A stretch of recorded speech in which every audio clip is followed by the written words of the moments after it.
नमस्कार प्रिय दर्शकों, आज एक बार आप सभी दर्शकों का पुनः स्वागत है हमारे YouTube चैनल में। प्यारे दर्शकों, हर पुरुष के लिए अपनी पत्नी की ये 3 चीज़ बेशर्म होकर जरूर देखनी चाहिए। और जो पुरुष अपनी पत्नी की ये 3 चीज़ें देखता है तो वह पुरुष अपने जीवन में कभी गरीब नहीं रहता है, और साथ ही साथ उस पुरुष के लिए अपने जीवन में कभी पछताना नहीं पड़ता है।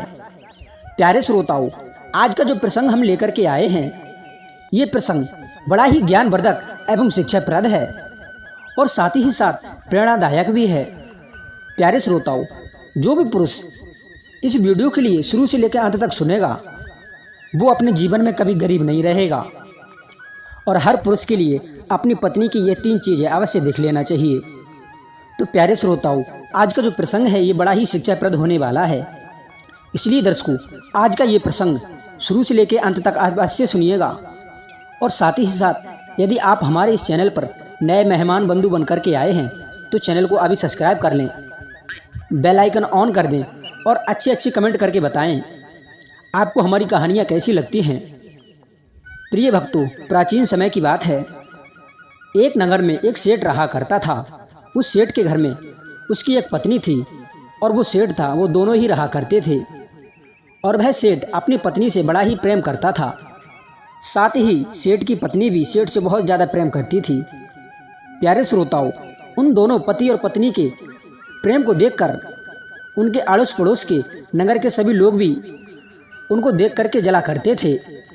और इसी तरीक़ा से उन दोनों पति पत्नियों की मिसाल पूरे राज्य में फैली हुई थी। प्यारे श्रोताओं, इसी तरह जो व्यापारी गांव में रहा करता था, उसी सेठ के मकान के सामने एक राजा का महल था और उसी महल में एक राजा राज्य करता था। प्यारे श्रोताओं, एक समय की बात है जब वह राजा पूरे नगर में ये आदेश कर देता है, आज के बाद हर पुरुष अपने घर में रात्रि के समय एक एक दीपक जलाएगा। प्यारे श्रोताओं, उस राजा ने ये बात किस लिए कही थी?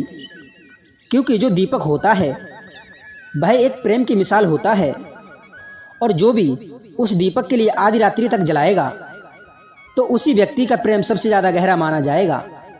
प्यारे श्रोताओं, इसी तरीक़ा से उस नगर के सारे लोग अपने अपने घरों में रात्रि के समय एक दीपक जलाया करते थे। परंतु गांव के लोग थोड़ी रात्रि हो जाने के बाद उस दीपक के लिए बुझा दिया करते थे। दीपक को बुझाने के बाद में पूरे गांव में अंधेरा हो जाता था।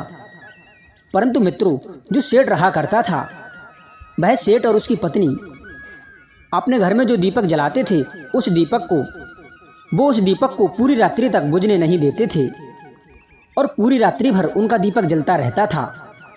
क्योंकि वह सेठ और उसकी पत्नी वो दोनों आपस में बड़ा ही प्रेम रखते थे और वे यही चाहते थे कि हमारे इस प्रेम का दावा यह दीपक कर सके। और प्यारे श्रोताओं, इसी तरीक़ा से कई एक दिन व्यतीत हो गए। उसके बाद में एक दिन जो उस सेठ के घर के पास में एक राजा रहा करता था, वह राजा अपनी रानी को लेकर के अपने महलों की छत पर चढ़ जाता है। जब महल की छत पर दोनों चढ़ जाते हैं और जब वह पूरे नगर की ओर देखते हैं तो उन्होंने पूरे गांव में देखा कि कहीं भी दीपक नहीं जल रहा है। पूरे गांव में अंधेरा सा छाया हुआ था। परंतु उसके घर के पास में जो सेठ रहा करता था, सेठ और उसकी पत्नी रहा करते थे, उनके घर में वो दीपक पूरी रात्रि तक जलता रहा। प्यारे श्रोताओं, वह राजा और रानी उस सेठ और सेठ की पत्नी के बारे में अटारी पर चढ़कर बातें करते रहे। वो राजा तब कहने लगा, हे रानी, मुझे लगता है ये जो सेठ है ये बड़ा ही बुद्धिमान है, क्योंकि ये सेठ बुद्धिमान होने के कारण ही इन दोनों का प्रेम अच्छा खासा आज भी बना हुआ है। यदि यह सेठ आज बुद्धिमान नहीं होता तो आज इनका प्रेम इतना गहरा नहीं होता। प्यारे दर्शकों, उसके बाद में राजा की ऐसी बातें सुनकर के रानी एक पल के लिए भी संतुष्ट नहीं हुई। तब वह रानी राजा से कहती है, हे महाराज, ये तो आप बिल्कुल गलत बोल रहे हो। मुझे लगता है कि इन दोनों में से बुद्धिमान मुझे इस सेठ की पत्नी है, क्योंकि सेठ की पत्नी बुद्धिमान इसलिए है, यदि वह बुद्धिमान नहीं होती तो इनके घर में प्रतिदिन कलह और झगड़े होते, और यदि सेठ की पत्नी बुद्धिमान नहीं होती उसके अंदर सुख समृद्धि नहीं रहती। इसीलिए महाराज मुझे लगता है कि इस सेठ की पत्नी ही बुद्धिमान है। लेकिन दर्शकों, अपनी रानी की ऐसी बातें सुनकर के वो राजा बिल्कुल भी सहमत नहीं था, अर्थात संतुष्ट नहीं था। उसके बाद में वह राजा अपनी रानी से कहता है कि हे प्रिय, यदि ऐसी ही बात है तो मैं इन दोनों की परीक्षा लेने के लिए इनके घर पर एक स्त्री को भेजता हूँ। प्यारे श्रोताओं, जब दूसरा दिन होता है तो सुबह ही राजा अपने महल से एक काम करने वाली दासी के लिए उस सेठ के पास में भेजता है। और जब वह स्त्री जाती है तो उस सेठ से कहती है कि हे सेठ जी, हमें इस राज्य के राजा ने भेजा है और राजा ने हमसे कहा है यदि तुम अपनी पत्नी को छोड़ करके महल में नौकरी करोगे तो हमारे राजा तुम्हारे लिए खुश होकर के बहुत सारी सोने की मुद्रिकाएं देंगे। यदि तुम अपनी पत्नी को छोड़ करके अकेले रहोगे तो हमारे महाराज तुम्हारे लिए अपने महल में रहने के लिए जगह देंगे और साथ ही साथ तुम्हारे लिए अपना सेनापति भी बना लेंगे। लेकिन प्यारे श्रोताओं, वह सेठ उस राजा के द्वारा भेजी गई दासी के लिए उल्टा ही समझाने लगता है और उसकी बातों को बिल्कुल भी नहीं मानता है और दासी से कहता है, हे दासी, तुम राजा से जाकर के कह देना उसके धन और दौलत से ज़्यादा मैं अपनी पत्नी से प्रेम करता हूँ। प्यारे दर्शकों, उसके बाद में राजा के द्वारा भेजी गई वो दासी लौटकर पुनः राजा के पास में आती है और राजा से उस सेठ के द्वारा कही गई सारी बातें बता देती है। उसके बाद में वो राजा बड़ा ही प्रसन्न होता है। फिर राजा अपनी रानी से कहता है कि हे रानी, आपने देखा, मैंने तुमसे पहले ही कहा था इन दोनों पति पत्नियों में से सबसे ज़्यादा बुद्धिमान, सबसे ज़्यादा श्रेष्ठ ये सेठ ही है। और इस सेठ ने आज इस बात को सिद्ध कर दिया है। मैंने इस सेठ के लिए कई प्रकार के धन के लोभ दिए थे, परंतु उसके बाद भी ये सेठ अपने प्यार से नहीं मुकरा। प्यारे श्रोताओं, राजा की बात सुनकर के उसके बाद में वो रानी कहती है, हे महाराज, यदि ऐसी ही बात है तो मैं भी सेठ की पत्नी की परीक्षा लेती हूँ। प्यारे दर्शकों, उसके बाद में दूसरे दिन के लिए वह रानी अपने महल से एक सैनिक के लिए भेजती है और वह सैनिक सेठ की पत्नी के पास में जाता है। उस समय वो सेठ की पत्नी उसके घर में अकेली ही थी, क्योंकि सेठ जो था वह किसी काम से अपने घर से बाहर गया हुआ था। तो वह रानी का जो सैनिक था वो सेठ की पत्नी के पास में जाकर के पहुंचता है और कहता है, मुझे महाराज ने भेजा है और महाराज ने मुझसे कहा है यदि तुम अपने पति को मार करके हमारे महाराज के साथ में रहोगी तो तुम्हारे लिए हमारे महाराज बहुत सारा धन देंगे, अपनी रानी बनाकर रखेंगे और आपके हर सुख दुख में साथी बनेंगे, आपके लिए सोने के तराजू में तोलेंगे। प्यारे दर्शकों, उसके बाद में वह सिपाही उस सेठ की पत्नी से कहता है, परंतु हमारे महाराज की एक शर्त है। हमारे महाराज ने कहा है यदि तुम आज रात्रि में अपने पति को मारने के बाद में अपने घर में जलते हुए दीपक को बुझा दोगी तो मैं मान लूँगा, तो मैं समझ जाऊँगा कि तुमने अपने पति को मार दिया है। और यदि यह काम तुम कर देती हो तो हमारे महाराज तुम्हारे लिए रानी बनाकर रखेंगे और तुम्हारे लिए खूब सारा धन देंगे। प्यारे दर्शकों, उसके बाद में वह सेठ की पत्नी इस बात के लिए मान लेती है। ठीक है, यदि ऐसी बात है तो आज रात्रि में मैं अपने पति को मारने के बाद में उस जलती हुई दीपक को बुझा दूंगी, तो तुम समझ जाना कि मैंने अपने पति के लिए मार दिया है।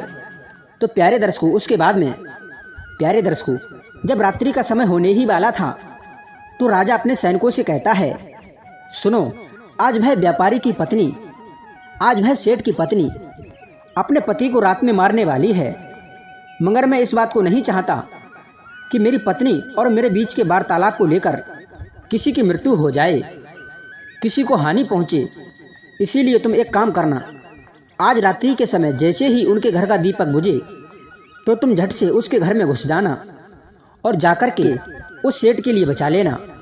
तो प्यारे दर्शकों, उसके बाद में राजा के द्वारा समझाई गई इन बातों पर सभी सैनिक अमल करते हैं और सेठ के घर पे जाकर के पहरा देने लगते हैं और फिर वह उस दीपक के बुझने का इंतजार करते हैं। उसके बाद में जब वह दीपक बुझ जाता है तो वह सैनिक समझ जाते हैं कि उस सेठ की पत्नी ने उस सेठ के लिए मार दिया है। और उसके बाद में जब वह सैनिक उस सेठ के घर में घुस जाते हैं तो वहाँ पर जाकर के देखते हैं कि वह सेठ तो कई घंटों पहले मर चुका था। प्यारे दर्शकों, उसके बाद में यह दृश्य देख करके वो सैनिक महाराज को खबर करते हैं और वो राजा भी वहीं पर आ जाता है। और फिर वह राजा उस सेठ की पत्नी से कहता है, यह तुमने कैसा गंदा काम किया है, तुमने अपने पति के लिए स्वयं ही मार दिया, ये कैसे हुआ और कब हुआ? तुम तो ये कह रही थी कि तुम अपने पति के लिए रात्रि के समय मारोगी और रात्रि में मारने के बाद में उस जलते हुए दीपक को बुझा दोगी, परंतु हमारे लिए देख करके यह मालूम होता है जैसे कि तुमने अपने पति के लिए रात में नहीं बल्कि पिछले कई घंटों पहले ही मार दिया है।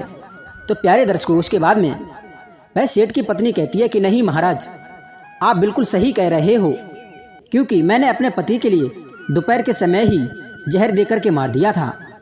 और महाराज, मैंने आपको संदेश भी भिजवाया था कि मैं रात्रि के समय दीपक बुझा दूं, तो मैंने अपने वादे के लिए याद रखा, मैंने आपकी शर्त के लिए पूरा किया है।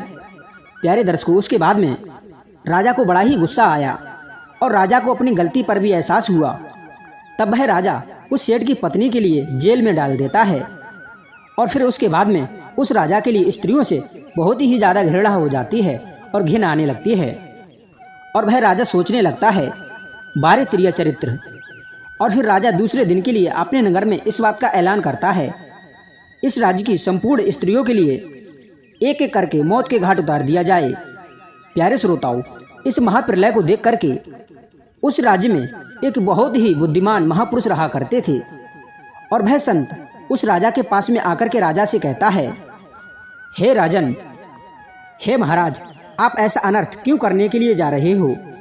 तो प्यारे दर्शकों, उसके बाद में वो राजा उन संत महात्मा जी के लिए सारी घटना समझा देता है। और उसके बाद में वह बुद्धिमान संत उस राजा से कहते हैं कि हे राजन, यदि ऐसी ही बात है तो आज मैं तुम्हारे लिए 3 ऐसी बातें बताने वाला हूँ जो एक पुरुष के लिए अपनी पत्नी की ये 3 चीज़ हमेशा देखनी चाहिए। इन 3 चीज़ों के बारे में हमेशा याद रखना चाहिए। तो प्यारे दर्शकों, उसके बाद में वो संत समझाते हैं, हे राजन, पहली बात, जो स्त्री अपने पति के सुख और दुख में साथ ना दे तो समझ लेना कि वह स्त्री अपने पति से बिल्कुल भी प्रेम नहीं करती है। वो स्त्रियां कुटिल स्वभाव की स्त्री कहलाती हैं और वह स्त्री अपने पति के परिवार का और अपना विनाश अपनी खुली आंखों से देख सकती है। उसके बाद में वह संत उस राजा के लिए दूसरी बात बताने लगते हैं और कहते हैं, हे राजन, हर पति के लिए अपनी पत्नी की इन बातों का भी ध्यान रखना चाहिए, इन चीज़ों के लिए देखना चाहिए। जो स्त्री घर की पर्सनल बात को बाहर पहुंचा देती हो, अपने घर की हर बात अपने पड़ोसियों के लिए बता देती हो, चाहे वो बात धन की हो या फिर तन की हो, जो स्त्री इन सब बातों के लिए अपने पड़ोसियों के लिए बता देती है तो वह स्त्री कुलच्छड़ी साथ ही साथ चरित्रहीन होती है। वो बहुत बड़ी मतलबी होती हैं, वो अपने पति को कभी भी मरवा सकती हैं। प्यारे दर्शकों, उसके बाद में वो संत तीसरी बात बताने लगते हैं और कहते हैं कि हे राजन, जो स्त्री अपने घर में आने जाने का ध्यान नहीं रखती हो और किसी का भी सम्मान नहीं करती हो, यदि घर में 100 रुपये कमा करके आते हैं और घर में 200 रुपये खर्च करती हो तो वो स्त्री अपने घर की बिल्कुल भी चिंता नहीं करती। और हर पुरुष को अपनी पत्नी के खर्चा के बारे में अवश्य ध्यान रखना चाहिए, हर चीज़ के लिए गौर से देखना चाहिए।